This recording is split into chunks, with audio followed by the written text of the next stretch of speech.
నమస్తే. Welcome to 3T TV. నేడు మహబూబ్ నగర్ కార్పొరేషన్‌లో ఉన్నాం. మహబూబ్ నగర్ కార్పొరేషన్‌లో ఎటు చూసినా ఎన్నికల సందడి నెలకొన్నది. హోరాహోరీ ప్రచారాలతో అభ్యర్థులందరూ కూడా నువ్వా నేనట్టు ప్రచారాన్ని సాగిస్తా ఉన్నారు. సో, దాంట్లో భాగంగా ఈరోజు మనము 38వ డివిజన్‌లో ఉన్నాం. 38వ డివిజన్‌లో కాంగ్రెస్ పార్టీ బలపరిచిన అభ్యర్థి రామకృష్ణ గారితో ఉన్నాం. మరి ఇక్కడ పోటీ చాలా తీవ్రంగా నెలకొన్నది. మరి వారి దృష్టిలో మరి ప్రచారం ఎట్లా సాగుతుంది? వారి రాజకీయ జీవితం ఏంటి? వంటి విషయాలపైన మనం చర్చించే ప్రయత్నం చేద్దాం. అన్న నమస్కారం అన్న. నమస్తే. అన్న వెల్కమ్ టు 3T టీవీ. ఓకేనా. ముందుగా ప్రేక్షకులకు మీ పరిచయం చేసుకోండి. నా పేరు రామకృష్ణ, 38 డివిజన్. గతంలో ఇక్కడ కౌన్సిలర్గా పనిచేసినాను. ఇప్పుడు కాంగ్రెస్ అభ్యర్థిగా మళ్ళీ నిలబడుతున్నాను. అన్న మీ పొలిటికల్ లైఫ్ ఎప్పుడు స్టార్ట్ అయింది? పొలిటికల్ లైఫ్ యాక్చువల్గా నందమూరి తారక రామ TDP. అభిమానంతో మేము యుక్త వయసులో ఉన్నప్పటి నుంచి కూడా ఆయన మీద అభిమానంతో ఉన్నాము. ఎన్టీ రామారావు గారి అభిమానంతో తెలుగుదేశం పార్టీలో 2005 నుంచి పనిచేస్తూ ఉన్నా. అప్పుడే నేను కౌన్సిలర్గా కూడా ఎన్నిక కాబడిన, పోటీ చేసిన, మొదటిసారి విజయం సాధించిన. అసలు మీరు రాజకీయాల్లోకి ఎందుకు వచ్చారు? ఇక్కడున్న అప్పుడు 2005 కన్నా ముందు ఉన్న పరిస్థితుల కారణంగా ఇక్కడ ఉన్న మిగతా రాజకీయ నాయకుల ఏ విధంగా చేస్తారు వాళ్ళ సర్వీసెస్ చూసి మనం కూడా రాజకీయంలోకి రావాలి, ప్రజలకు సేవ చేయాలనే దృక్పథంతో 2005లో మా యువ నాయకులందరూ కూడా ఇక్కడ కలిసి మనం యువత కూడా రాజకీయాల్లో పాల్గొనే ఉద్దేశంతో వచ్చినాం. టీడీపీలోకి వచ్చారు. అప్పుడు అందరూ టీడీపీలో పనిచేశారు. తర్వాత టీడీపీ నుంచి ఏ పార్టీకి? టీడీపీ నుంచి 2009 టీఆర్ఎస్ ఉన్నందున ఆ రోజు ఇక్కడ ఉన్న పరిస్థితుల వల్ల మేమందరం వాస్తవానికి మేము తెలుగుదేశం పార్టీకి ఎంత అభిమానమో ఇక్కడ స్వర్గీయ ఎర్రసత్యం గారికి మేమందరం వాళ్ళ కుటుంబ సభ్యులాగా అతను ఎక్కడ ఉంటే మా మనసు అక్కడ అన్నట్టు మేమందరం వివరించినాం. సత్యమన్న అభిమానిగా మేము ఎక్కువ చెప్పుకుంటాం మహబూబ్ నగర్లో. ప్రపంచం అన్న మీద అభిమానంతో బీసీ నాయకత్వానికి ఆయన చేసిన సేవలు, ఆయనను ఆదర్శంగా తీసుకొని మేమందరం కూడా ఇప్పటికీ ఆయన ఆశయాలను పేద ప్రజలకు అందించాలి, సత్యమన్న చెప్పిన బాటలో నడవాలనే ఉద్దేశంతో మేమందరం ఇప్పటికీ ఏ పార్టీలో ఉన్నా సరే సత్యమన్న మరవదలుచుకోవాలి మేమందరము. అందుకొరకు ఆ రోజు ఎవ్వరూ లేరు టీఆర్ఎస్ పార్టీ ఉన్నప్పుడు. ఆ రోజు సత్యమన్న అంచరుడుగా శ్రీనివాస్ గౌడ్ ఉన్నందున మేమందరం శ్రీనివాస్ గౌడ్కు పనిచేసినాం. ఆ రోజు అన్న కూడా అప్పుడు అన్నతోనే పనిచేశారు కాబట్టి అభిమానంతో పనిచేసాం. మరి ఎంత అభిమానంతో మీరు బీఆర్ఎస్ పోయిన వాళ్ళు మళ్ళీ కాంగ్రెస్కి ఎందుకు వచ్చారు? 2000 శ్రీనివాస్ గౌడ్ దగ్గరికి వెళ్ళినాక మళ్ళీ అప్పుడు ఆ రోజు సత్యమన్న కుటుంబం నుంచి ఎవరు లేరు.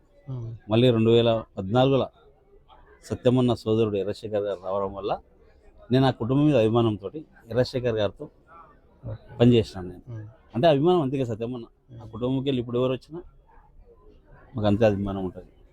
అట్లా మేము ఆ విధంగా ఉన్నాము. తర్వాత నేను శేఖర్ అన్న ఓడిపోవడము, తర్వాత జరిగిన కొన్ని సంఘటనల వల్ల నేను బీజేపీలో కూడా వెళ్ళినాను. ఓబీసీ జిల్లా అధ్యక్షుడు వెళ్ళిన కొన్ని అనతి కాలంలోనే, అంటే నేను ఎక్కడ ఉన్నా ఏ పార్టీలో ఉన్నా చాలా కట్టుబాటుగా పనిచేస్తూ ఎవరికి ఆ పార్టీకి ఎంత కృషి చేయాలో అంత కృషి చేసే వ్యక్తిత్వం నాది. అందుకొరకు నాకు వెళ్ళిన కొన్ని రోజుల్లోనే జిల్లా ఓబీసీ ప్రెసిడెంట్గా నాకు వాళ్ళు అవకాశం ఇచ్చారు. అన్ని కమిటీలు వేస్తున్నాం, మేము అక్కడ చాలా బలంగా పనిచేసినాం. ఇంకోటి ఏంటంటే నేను ఇంటర్మీడియట్లో ఏబీపీ అభిమానంతో ఉన్న స్వామి వివేకానందను ఆదర్శంగా తీసుకొని నేను 2007లో స్వామి వివేకానంద సేవా ట్రస్ట్ అని ఒక ఆర్గనైజేషన్ స్థాపించి, యాక్చువల్ సమాజ సేవకునిగానే నేను ఎక్కువ గుర్తింపు ఇక్కడ రాజకీయ నాయకుని కన్నా. నన్ను ప్రజలందరూ ఆ విధంగానే అభిమానిస్తారు. ఎందుకంటే ఇప్పటి వరకు దగ్గర ఒక 30-35 రక్తదాన శిబిరాలు నిర్వహించి ఎంతోమంది పేద ప్రజలకు నా దగ్గర అన్ని రకాల గ్రూప్ గల సభ్యులు ఉన్నారు. యువతను రక్తదానం చేసే విధంగా వాళ్ళందరినీ ఒక బాటలో వేసినాం. అదేవిధంగా దాని ద్వారా ట్రస్ట్ ద్వారా ఎన్నో సేవలు అందించాను. నేను ఇప్పటి వరకు ఇక్కడ ఉన్న ప్రజలకు ఉచిత కంటి శిబిరాలు నిర్వహించి వాళ్ళకి ఆపరేషన్ చేయించి కంటి అద్దాలు ఇప్పించడం కానీ, తర్వాత ట్రస్ట్ పేరు మీద కొన్ని బోర్లు కూడా వేయించినాం. బోర్లు మోటార్లు బిగించినాం. తర్వాత 2014లో 15-20 రోజులకు నీళ్ళు వస్తుండే, మంచినీటి సరఫరా. అప్పుడు నన్ను కౌన్సిలర్గా ఎన్నుకున్నారు నా ప్రజలు. వీళ్ళకు ఖచ్చితంగా సేవలు అందించాలని ఒక సొంత నిధులతో ఒక ట్యాంకర్ ఏర్పాటు చేసి వీధిన నీటి సమస్యలు లేకుండా కూడా తెలిసాను ట్రస్ట్ ద్వారా. ఇప్పటికీ నా దగ్గర అన్ని గ్రూపులు ఎవరు ఫోన్ చేసినా రక్తదానానికి ముందరుంటారు నా దగ్గర ఉన్న యువకులు. ఏ గ్రూప్ కావాలంటే ఆ గ్రూప్ వాళ్ళని పంపిస్తాం. హాస్పిటల్ కానీ హైదరాబాద్ కానీ పంపించి రక్తదానం వైపు నడిపిస్తున్నాం. తర్వాత కుట్టు శిక్షణ కూడా ఇప్పించినాం ఇక్కడ ఉన్న మహిళలకు. స్వయం ఉపాధి వైపు నడవాలి ఇక్కడ మహిళలు అనే ఉద్దేశం కూడా నాకు. వాళ్ళని ఆ విధంగా నడిపించాలని. ఎందుకంటే ఇంటి దగ్గర ఊరికనే ఉండకూడదు మహిళలు. చదువుకున్న మహిళలు స్వయం ఉపాధి నేర్చుకోవాలి. ఒకరి దగ్గర పనిచేసేదానికన్నా మన చేతిలో ఒక ఉపాధి ఉండాలని ఉద్దేశంతో కూడా మహిళలకు అవగాహన సదస్సులు నిర్వహిస్తూ ఉంటాను నేను అప్పుడు. వాళ్ళ కాళ్ళ మీద నిలబడాలి. అదేవిధంగా గ్రంథాలయం, స్వామి వివేకానంద గ్రంథాలయం అని ఏర్పాటు చేసి ఇక్కడున్న విశ్రాంత ఉద్యోగులు ఒక దగ్గర 150 మంది ఉంటారు మా కాలనీలో. వాళ్ళందరూ సాయంత్రం పూట పేపర్ చదువుకోవాలి, వీళ్ళందరూ కొన్ని పుస్తకాలు ఉండాలి అని చెప్పి గ్రంథాలయం కూడా నడిపించినాం మనం. మీరు ఇన్ని ఏళ్ళు ఉన్నారు కదా, ఇప్పుడు మీరు దాదాపు అన్ని పార్టీలు చూశారు, ప్రధాన పార్టీలు అన్ని కూడా చూశారు.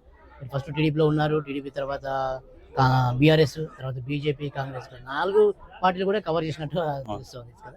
ఎట్లా ఉంది మరి ఈ పార్టీల మధ్య, మీరు ఎందుకు మారాల్సి వచ్చింది మరి ఇన్ని పార్టీలు? నేను ఎక్కడ ఉన్నా ఏం చేసినా ప్రజల కొరకు ఏం చేసినా అనేది నాకు ముఖ్య ఉద్దేశం. నా మనసులో ఇక్కడ ఉన్న ప్రజలకు ఏం చేయాలి. ఇప్పుడు నేను ఇంకోటి ఏంది, సోషల్ వర్కర్గా నేను ఎక్కువ గుర్తింపు పొందిన. రాష్ట్ర గవర్నర్లతోటి, మాజీ ముఖ్యమంత్రులతోటి, ప్రతి జిల్లా కలెక్టర్ వచ్చినప్పుడు నాకు స్వచ్ఛంద సేవకునిగా అవార్డు ఇవ్వడం కానీ ప్రశంసించడం కానీ జరిగింది.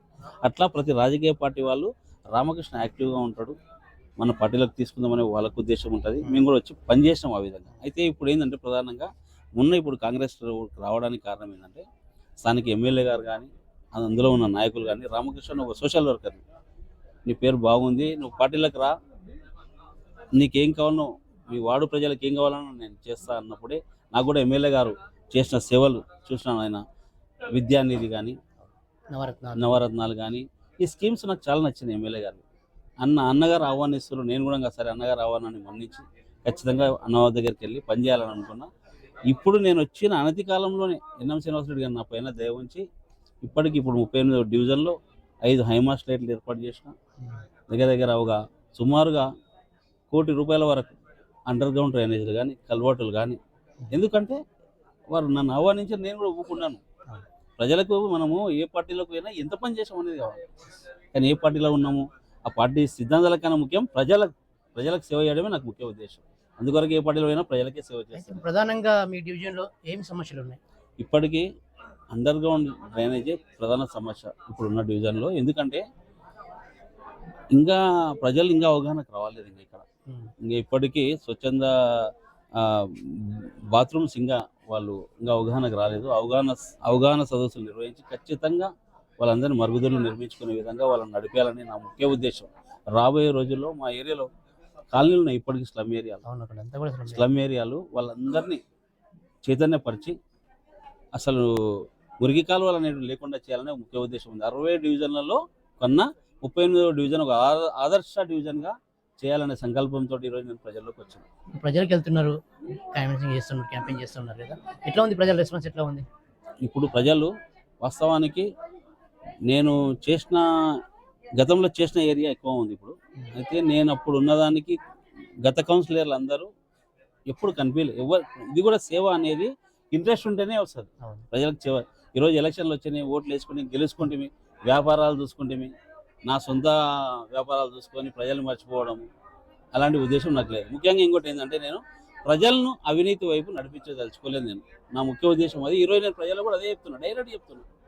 అమ్మ, ఓటుకు నోటును వేస్తే మీరు రేపు ప్రజలకు మాకు సంబంధాలు దూరం అవుతాయి. రేపు మీరు రోడ్డు పైన గల్లబట్టి అడిగే అధికారం, హక్కును కోల్పోతారు మీరు.